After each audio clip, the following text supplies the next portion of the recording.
আসসালামু আলাইকুম ওয়া রাহমাতুল্লাহি ওয়া বারাকাতুহু। আলহামদুলিল্লাহি রাব্বিল আলামিন ওয়াল আকিবাতু লিল মুত্তাকিন ওয়াস সালাতু আলা রাসূলিহি মুহাম্মাদিন ওয়া আলিহি ওয়া আসহাবিহি আজমাইন। আউযু বিল্লাহি মিনাশ শাইতানির রাজীম। বিসমিল্লাহির রাহমানির রহিম। وأقيموا الوزن بالقسط ولا تخسروا الميزان صدق الله العظيم। আল্লাহ তাআলার দরবারে লাখ কোটি শুকর যে মহান আল্লাহ তাআলা আমাদেরকে শাওয়াল মাসে পবিত্র জুমার দিনে আল্লাহর ঘর মসজিদে জুমার সালাত আদায় করার জন্য আশা তৌফিক দিয়েছেন। সে মহান মনিবের দরবারে শুকরিয়া আদায় লক্ষ্য করি আলহামদুলিল্লাহ।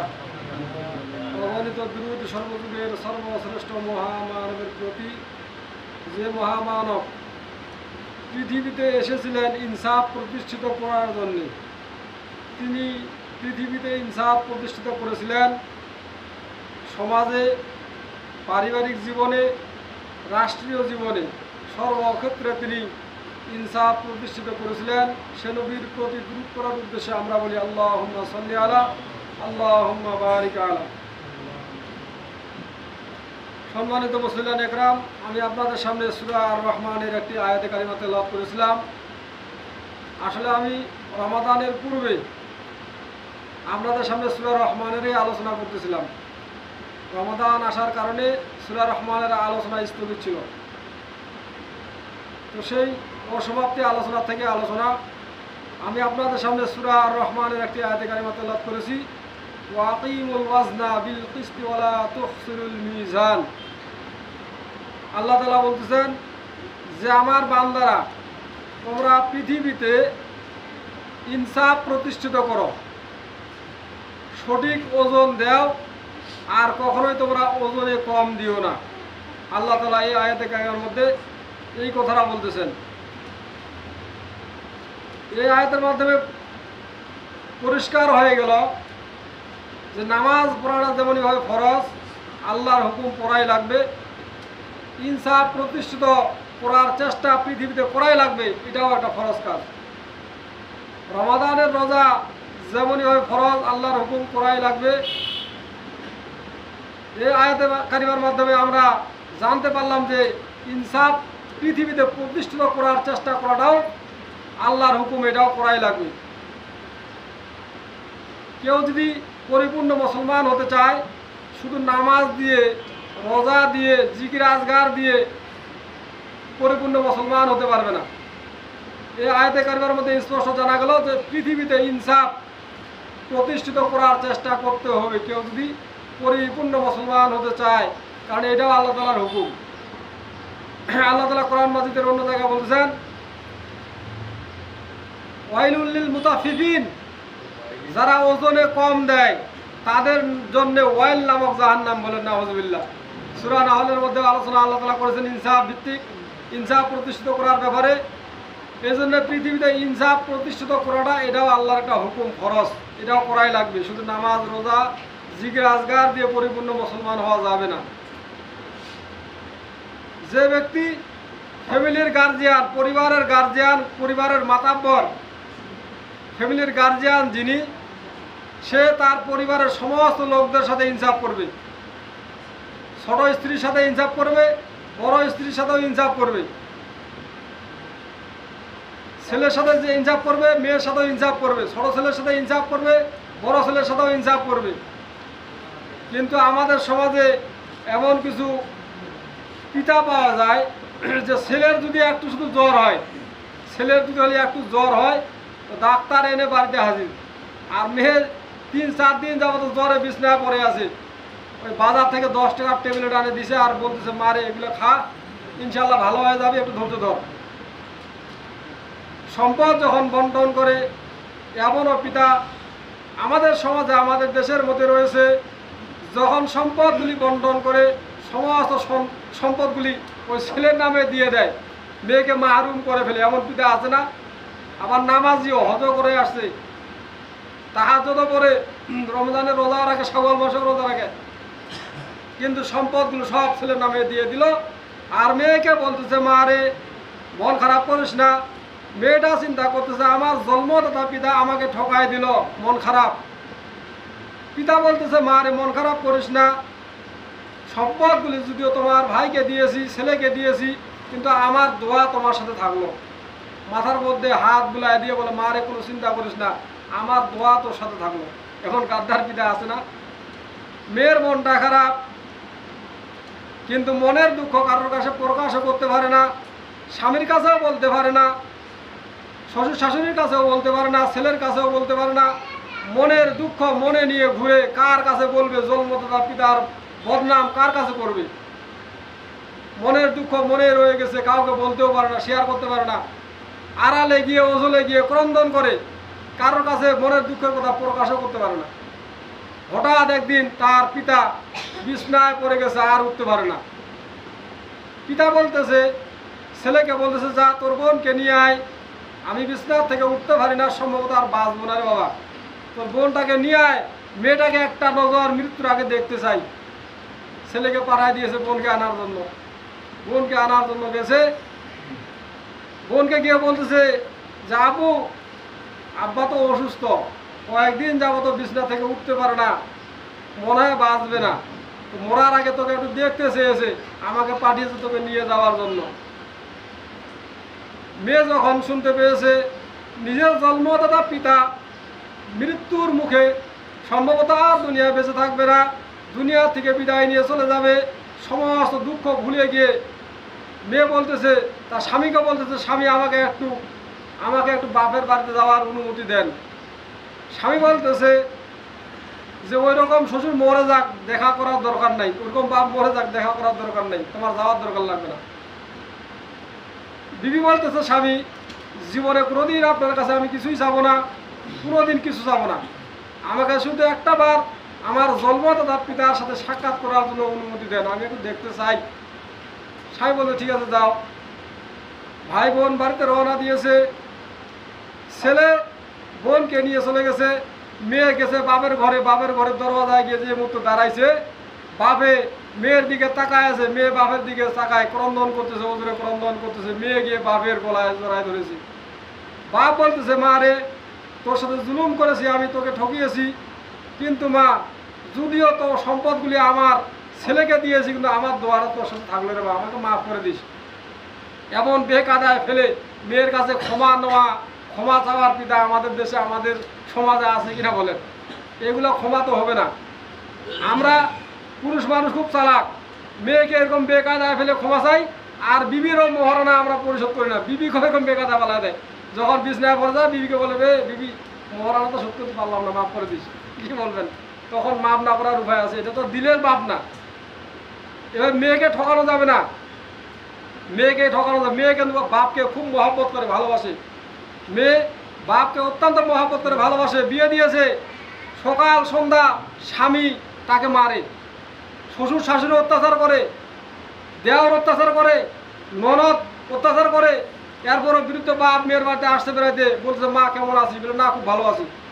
মেয়ে চিন্তা করতেছে, আমি যে অসুখে আছি, আমি যে অশান্তির মধ্যে আছি, এই কথাটা যদি আমার বিরুদ্ধে বাপকে বলি তাহলে তো সে কষ্ট পাবে। কয়েকবার স্ট্রোক করেছে, আমার অসুস্থ পিতাকে এটা বলা যাবে না। সেজন্য মেয়ে বলে, মেয়ে চিন্তা করে না, আমার দুঃখের কথা আমার বৃহত্তর বাপকে বলা যাবে না, যদি বলি তাহলে একটা থেকে আটা হয়ে যাবে। এই জন্য সে বলে যে, না না, আমার খুব সুখে আছে, আমার স্বামী খুব আদর করে, শ্বশুর শাশুড়ি খুব আদর করে। কিন্তু এমনও কিছু পাষণ্ড স্বামী আছে আমাদের সমাজে, যে বউকে মারতে মারতে মেরেই ফেলে। কি বলেন? মারতে মারতে মেরেই ফেলে। বাপের কাছে খবর আসলো, সংবাদ আসলো যে তোমার মেয়ে তো মারা গেছে স্বামীর বাড়িতে। বাপ ছুটে গেছে, যায় দেখতেছে মেয়েটারে পিটা দিয়ে মেরে ফেলেছি।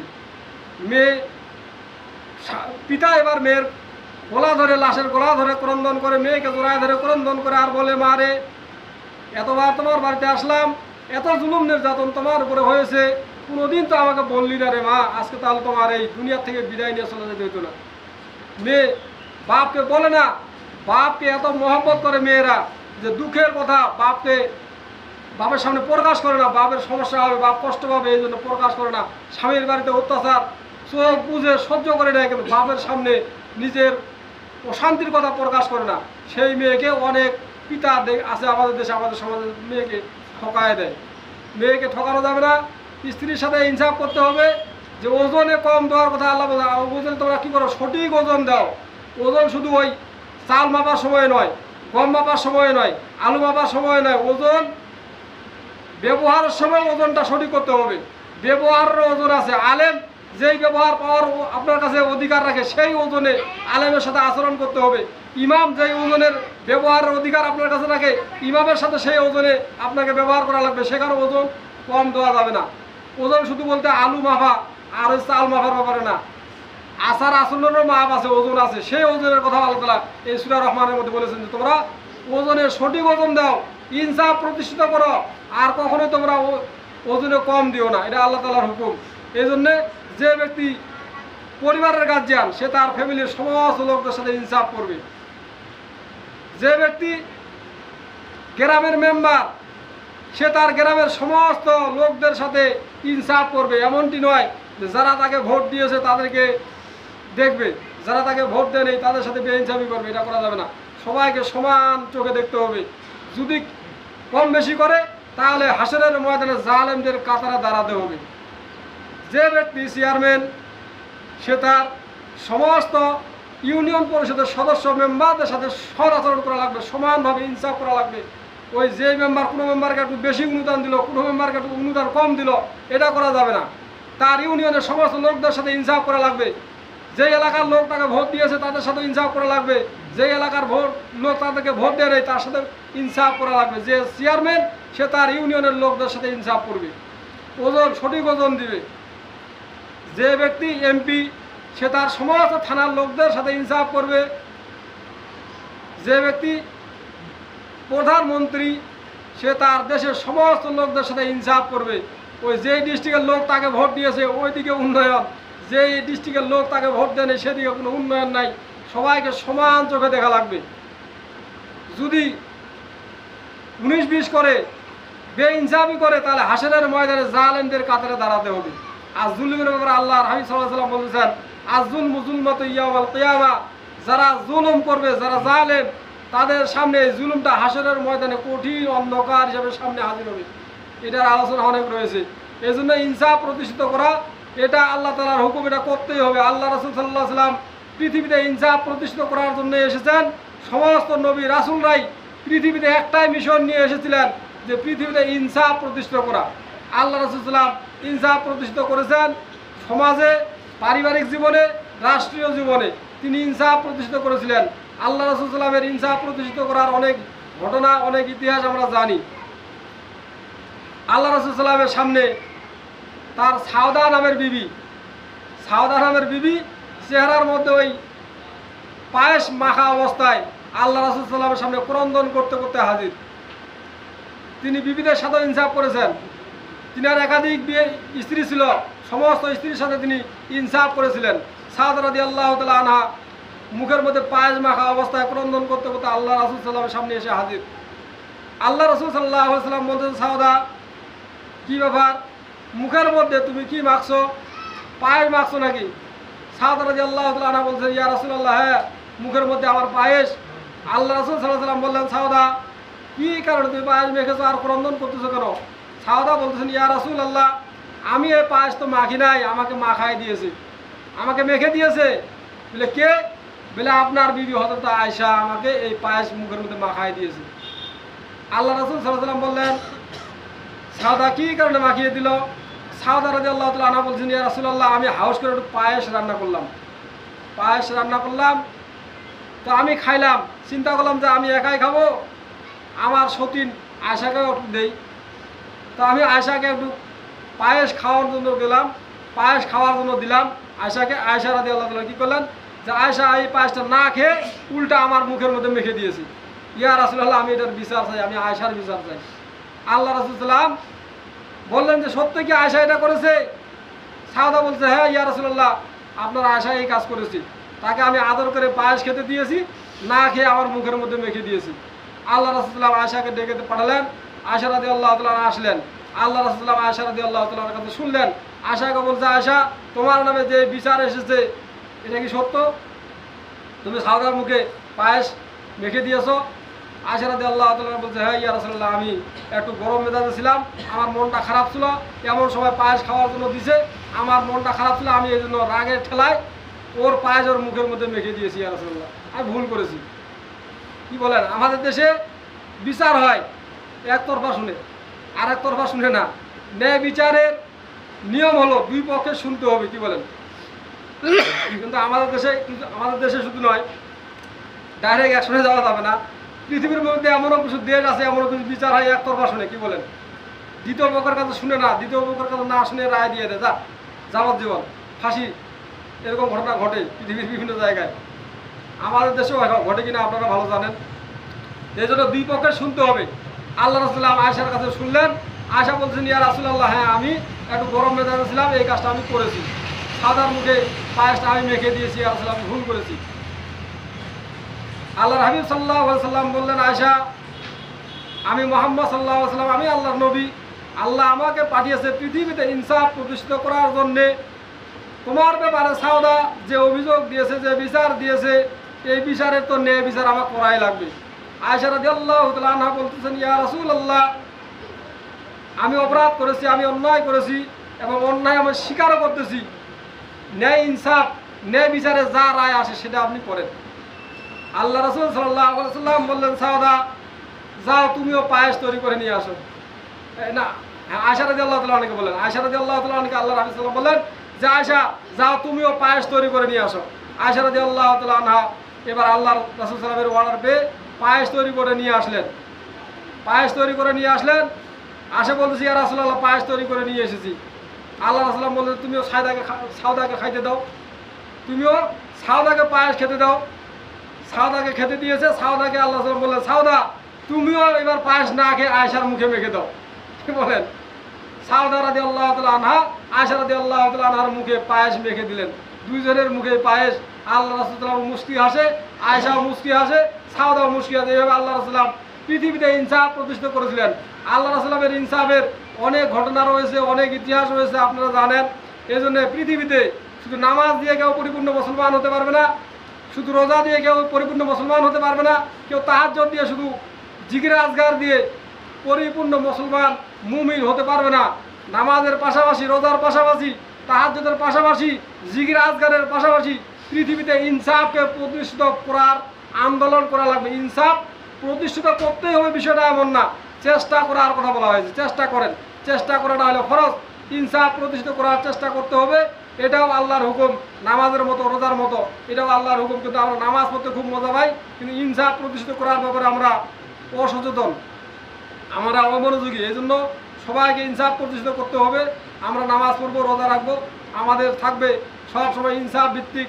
আমরা যেন সব সময় ইনসাফ করতে পারি। ইনসাফ সামাজিক, মানে সামাজিকতা হবে যে পারিবারিক জীবনে, তারপরে সামাজিক জীবনে, রাষ্ট্রীয় জীবনে, সর্ব ক্ষেত্রে যেন আমরা ইনসাফ প্রতিষ্ঠিত করতে পারি, ইনসাফ প্রতিষ্ঠিত আন্দোলন করতে পারি। সেই তাওফিক যেন আল্লাহ তাআলা আমাকে আপনাদের সকলকে করার তাওফিক দান করেন। পরিপূর্ণ মুসলমান যেন আমরা হয়ে কবরে উঠতে পারি, হাসরের ময়দানে উঠতে পারি, সেই তাওফিক যেন আল্লাহ তাআলা আমাদেরকে দান করেন। আমিন। ওয়া আখিরু দাওয়ানা আলহামদুলিল্লাহি রাব্বিল আলামিন।